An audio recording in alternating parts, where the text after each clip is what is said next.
Hi there, this is doctor Arya Devi. ഇന്ന് നമ്മൾ സംസാരിക്കാൻ പോകുന്ന കാര്യം എല്ലാവർക്കും വളരെ പ്രയോജനപ്പെടുന്ന ഒരു കാര്യം തന്നെയാണ്.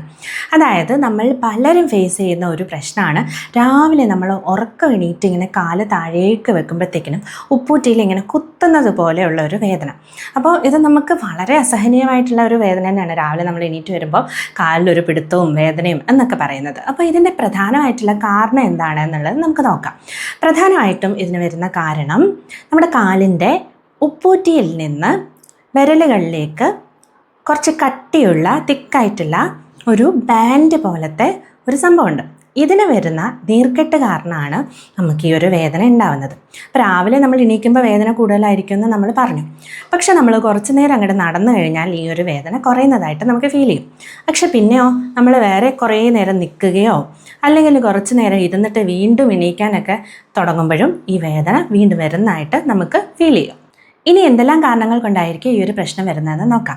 കൂടുതൽ ആൾക്കാർക്കും ഇത് വരാനുള്ള കാരണം ഓവറായിട്ടുള്ള സ്ട്രെയിൻ തന്നെയാണ്. അതായത് നമ്മുടെ കാലിന് ഓവറായിട്ടുള്ള സ്ട്രെയിൻ വരുന്ന സിറ്റുവേഷനിൽ ഈ ഒരു വേദന വരാം. നമ്മൾ ഒരുപാട് നടക്കുക അല്ലെങ്കിൽ ഓടുകയൊക്കെ ചെയ്യുമ്പോഴോ സ്റ്റെപ്പ് കയറി ഇറങ്ങുകയൊക്കെ ചെയ്യുമ്പോഴോ ഒക്കെ ഇത് വരാനുള്ള ചാൻസ് ഉണ്ട്. ഓക്കെ, അതല്ലാതെ തന്നെ നമുക്ക് സപ്പോർട്ടീവായിട്ടുള്ള ചെരുപ്പല്ല നമ്മൾ യൂസ് ചെയ്യുന്നതെങ്കിൽ, ഹൈ ഹീൽഡ് ആയിട്ടുള്ള ചെരുപ്പൊക്കെ യൂസ് ചെയ്യുന്നതിൻ്റെ ഭാഗമായിട്ടും ഈ ഒരു വേദന വരാം. പിന്നെ നമ്മൾ മുറ്റത്തൊക്കെ ഇറങ്ങി നടക്കുമ്പോൾ നമ്മൾ പലപ്പോഴും ചെരുപ്പിടാതെ നടക്കുമല്ലേ. അപ്പോൾ നമ്മൾ ഈ കല്ലിൻ്റെ മുകളിൽ കൂടെ ഒക്കെ ഇങ്ങനെ നടക്കുകയാണെങ്കിൽ, അൺഈവനായിട്ടുള്ള സർഫസിലൂടെയൊക്കെ നടക്കുമ്പോൾ നമ്മുടെ കാലിൽ ഈ ഒരു വേദന വരാനായിട്ടുള്ള ചാൻസ് വളരെ അധികമാണ്. ഒരുപാട് നേരം കാല് സ്ട്രെയിൻ ചെയ്ത് നിൽക്കുന്നത് പോലെ നമ്മുടെ ജോലി അങ്ങനെയാണെന്നിരിക്കട്ടെ, നമ്മളൊരു ടീച്ചറാണ് അല്ലെങ്കിൽ ഏതെങ്കിലും ഒരു ഫാക്ടറിയിൽ ഹാർഡായിട്ടുള്ള ഒരു സ്ഥലത്ത് നമ്മൾ കൂടുതൽ നേരം നിന്ന് വർക്ക് ചെയ്യുന്ന ഒരാളാണെങ്കിലൊക്കെ ഇത് വരാനുള്ള ചാൻസ് ഉണ്ട്. പിന്നെ നമുക്ക് ഒരുപാട് ഓവർ വണ്ണം ഉണ്ടെങ്കിൽ, അമിത വണ്ണം ഉണ്ടെങ്കിലും നമുക്കിത് വരാനായിട്ടുള്ള ചാൻസ് ഉണ്ട്. നമ്മുടെ കാലുകൾക്ക് സാധാരണഗതിയിൽ കാലിൻ്റെ പാദത്തിൻ്റെ അവിടെ ഒരു വളവ് ഉണ്ടാകുന്നതാണ് അല്ലേ. അപ്പം ചില ആൾക്കാർക്കൊന്നും ഈ ഒരു വളവ് കാണില്ല, അവരുടെ കാല് കുറച്ച് ഫ്ലാറ്റ് ആയിരിക്കും. അങ്ങനെയുള്ള പ്രശ്നമുള്ളവർക്കും ഈ ഒരു വേദന വരാനുള്ള ചാൻസ് വളരെ അധികമാണ്. ഇങ്ങനെ ഒരു പ്രശ്നം അനുഭവിക്കുന്ന ഒരാളാണ് നമ്മളെങ്കിൽ എന്തൊക്കെ കാര്യങ്ങളാണ് നമ്മൾ ശ്രദ്ധിക്കേണ്ടതെന്ന് നോക്കാം. പ്രധാനമായിട്ടും നമ്മൾ കാലിന് സപ്പോർട്ടീവായിട്ടുള്ള ചെരുപ്പ് യൂസ് ചെയ്യാനായിട്ട് ശ്രദ്ധിക്കണം.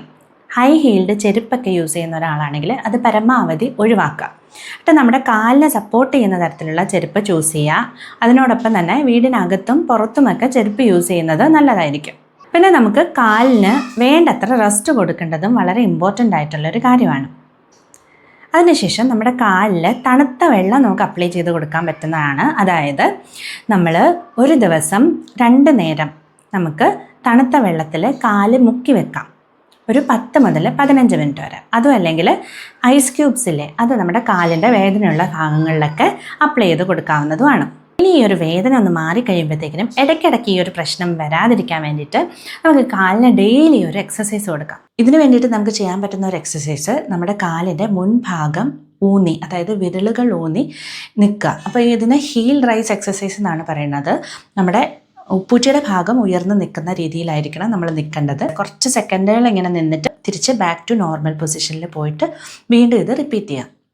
മറ്റൊന്ന്, നമ്മൾ എവിടെയെങ്കിലും ഒന്ന് ഇരുന്നിട്ട് ഒരു ബോൾ ഉപയോഗിച്ച് അല്ലെങ്കിൽ ഒരു പൈപ്പ് പോലെ അങ്ങനെ ഒരു ആകൃതിയിലുള്ള എന്തെങ്കിലും ഉപയോഗിച്ചിട്ട് അത് നമ്മുടെ കാലിൻ്റെ താഴെ വെച്ചിട്ട് അതിങ്ങനെ കണ്ടിന്യൂസ് ആയിട്ട് നമ്മുടെ പാദത്തിൻ്റെ എല്ലാ ഭാഗങ്ങളും അതിൽ അമരുന്നത് പോലെ അതിങ്ങനെ മൂവ് ചെയ്തുകൊണ്ടിരിക്കുക, ഉരുട്ടിക്കൊണ്ടിരിക്കുക എന്നുള്ളതാണ്.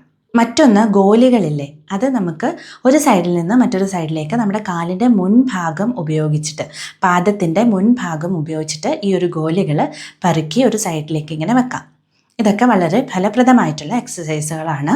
ഇനി ഇതൊക്കെ ചെയ്തിട്ടും നമുക്ക് ഈ ഒരു പ്രശ്നം മാറുന്നില്ലെങ്കിൽ നമ്മളതിനെ നിസ്സാരമായിട്ട് കാണാനേ പാടില്ല. കാരണം എന്താണെന്ന് വെച്ച് കഴിഞ്ഞാൽ നമ്മുടെ വെയിറ്റ് മൊത്തം പോകുന്നത് കാലുകളിലേക്കാണല്ലേ. അപ്പം നമുക്ക് കാല് വേദന ഉള്ളപ്പോൾ നമ്മളൊന്ന് അഡ്ജസ്റ്റ് ചെയ്ത് നടക്കാനൊക്കെ ശ്രമിക്കും. നമ്മുടെ കാലിൻ്റെ പൊസിഷനൊക്കെ ഒന്ന് ചേഞ്ച് ചെയ്ത് വെച്ചിട്ടൊക്കെ നമ്മൾ നടക്കാനായിട്ട് ശ്രമിക്കും.